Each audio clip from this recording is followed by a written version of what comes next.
Now, can you explain to the audience everything they need to know about Step Brothers for Life?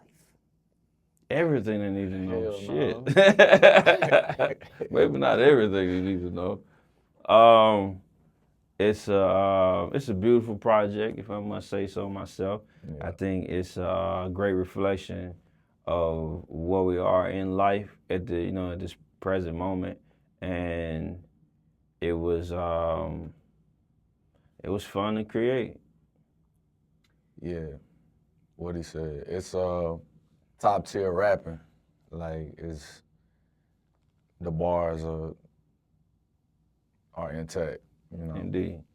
And that's almost a lost art in this day and age, hip hop realm. So we trying to restore that feeling. And for us, as far as a series or a brand, it's really progressive and hopefully shows, some of our evolution. 14 years in on this series. And speaking of series, 14. Step Brothers for Life is in reference to the fourth installment Indeed. of that series. But let's zoom out. And for those that are just now hearing about the fourth installment, haven't listened to 1 through 3, may have heard of the brand, haven't pressed play yet, can you just walk those people in the audience from the very beginning? Just the Step Brothers brand and that series. The first installment. Can you explain the title, the reasoning for the title, and how that even came together? Yeah, it was inspired pretty directly from the film Step Brothers, starring Will Ferrell and John C. Reilly, and their characters meet with their parents. They're adults. Right. They're like 40-year-old overgrown kids, and their parents are getting married, and they both still live with their parents. So it's a comedy, and we drew some inspiration there. We kind of haphazardly or semi-randomly arrived in each other's lives or presence or whatever. And similar to those characters, like, we found ourselves to be more alike than different. Even I think in rap, True that. like, people tend to kind of be standoffish or so into themselves that it's like, I'm me, and forget what you got going on over there. But in that film, those characters were kind of like almost trying not to rock with each other, if that makes sense. And they ended up finding a bond or forging a bond that was like a brotherhood, even though they weren't actually related. And as far as like being two artists from Tennessee, he's from Memphis and I'm from Nashville, like, we met as kind of like, we got past that and got to work and figured out, like, hey, this probably worked really well. And then it was a tagline in that film, like, did we just become best friends? And that was like a turning point in the film. And we took from that and pretty much bottled it up into a mixtape form. Our first project was like kind of a mixtape, splatter and paint on the wall, and arrived at beautiful art. So here we are. Okay, now let's dive a little bit deeper with some of those details you just presented. The first installment was actually released in July of 2011, but prior to that and the formation of the first installment of this brand together, this collaboration together, do either of you recall the first time you two met, how that even happened? Yeah, first time we met, I was on the road with Yo Gotti, and he made a stop in Nashville. I can't really recall what it was Gotti had to do, but we kind of split off, and we went to the studio. Me and Zed Zilla. You familiar with Zed? You know what I want to say? YG was with us, was he? I'm not sure. I think he was around at the time. I don't know if he was on the road at that particular trip. If YG was around, then that would be around the days of the I Am tour? Nah, not that YG. Oh, Big gotcha. homie. Big homie G. I known him for too long, so I call him the name I know him as. From Memphis. But I think, I'm not really sure if Big Homie G was with us or not that day. My shit fuzzy.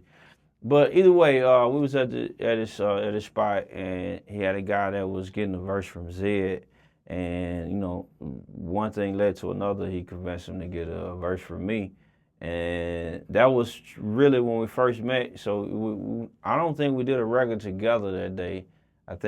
No, we didn't. We didn't actually. But from that, we did a session there, and I want to say we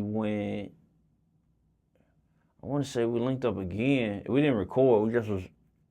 We just was on the road we just was there at the same time. I want to say Miami or Orlando or something. But I'm not really sure which spot it was. It was a Super Bowl or some shit. Either way, I can't really recall. Either way, that was us being around each other with no music involved whatsoever. But from that, I guess we just, the bond just kind of started growing. And, when we met, it wasn't like scheduled or planned. It just so happened, we was gonna be in Nashville, so we figured we'd do something other than be on the bus. And like I said, when we linked, the rest kind of, as they say, the rest was history, or. Now, it's one thing for artists to collab with one another, maybe on a song or two or Right. 3 or 4, whatever.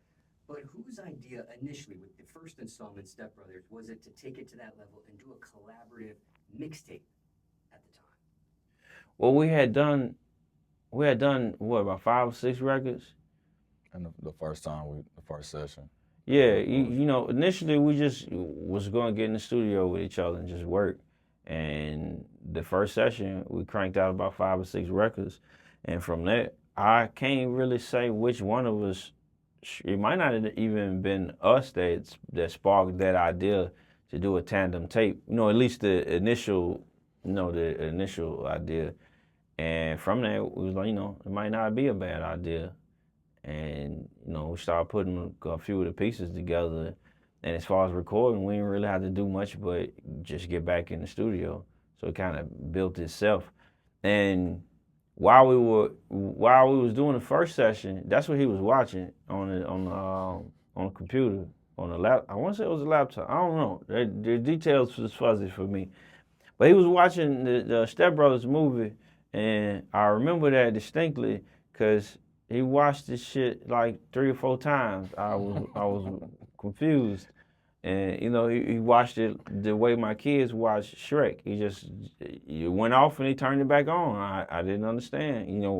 I'm on the other side of it, so I'm hearing shit that I heard, a moment ago. I'm like, what the fuck is this shit on loop? And, I don't know, I don't know if he still love it now, but he really loved it then. And it worked. It was the perfect coincidence. I want to say I had seen that movie before, but I didn't have it on loop like Craig. But like I said, it was a perfect coincidence. It was a lot of things in the movie that reminded us of how we connected. So it just fit. Yeah, it was intentional.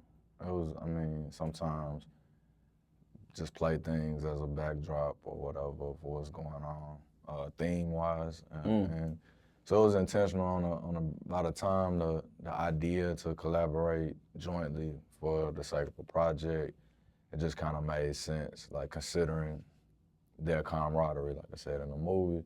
And just a fun fact, I guess, the first project dropped, you mentioned July 25th, 2011. That was like the 3-year anniversary of when the film came out. So that was intentional as well. The day it dropped, it was on like some network on TV, back to back actually. It was. Yeah, they played it the whole day. So it contributed. The earlier days of Twitter, like we trended on Twitter when that was really a thing, and just that quirky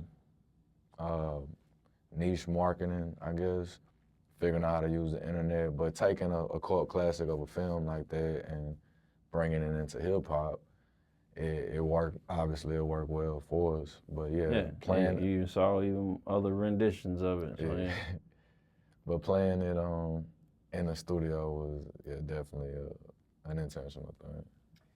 With you at this point, where does this movie rank in your all-time list of favorites? It's probably top 10.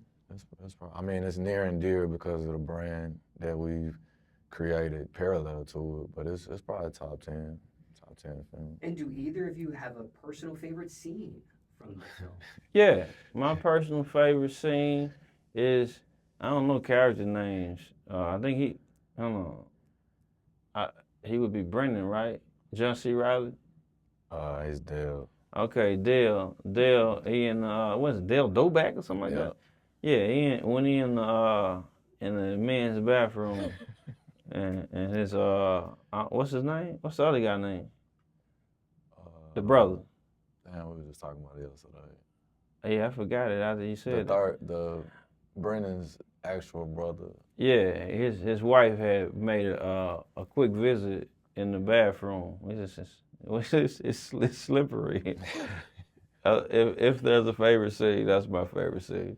That and the other one when they at the dinner table. Oh yeah, so both sex scenes. Yeah. My favorite scene would probably be when they become best friends, and and they find that they have a connection and a bond, and they're really excited about it. And it's like, we can do so many activities, and they build bunk beds. The worst possible way you could build. Yeah, they turn 2 regular beds into bunk beds, and sing them on tell Jordan, this is how we do it, and then chaos ensues. Yeah, when Buddy jumps on the top bunk, the beds collapse and smash the other character in between. I laugh like I never seen it before every time I see that scene. So we had a record called Bunk Beds, Step Brothers 2. So yeah, that's my favorite scene. And speaking of this movie here, has there been any reaction from any of the actual characters in the movie to your brand or any of the artwork, or if not the characters from the movie, maybe people affiliated with this film? It was a Will Ferrell parody account that reacted to it, like I said, in the Twitter space, but nah, that I know of.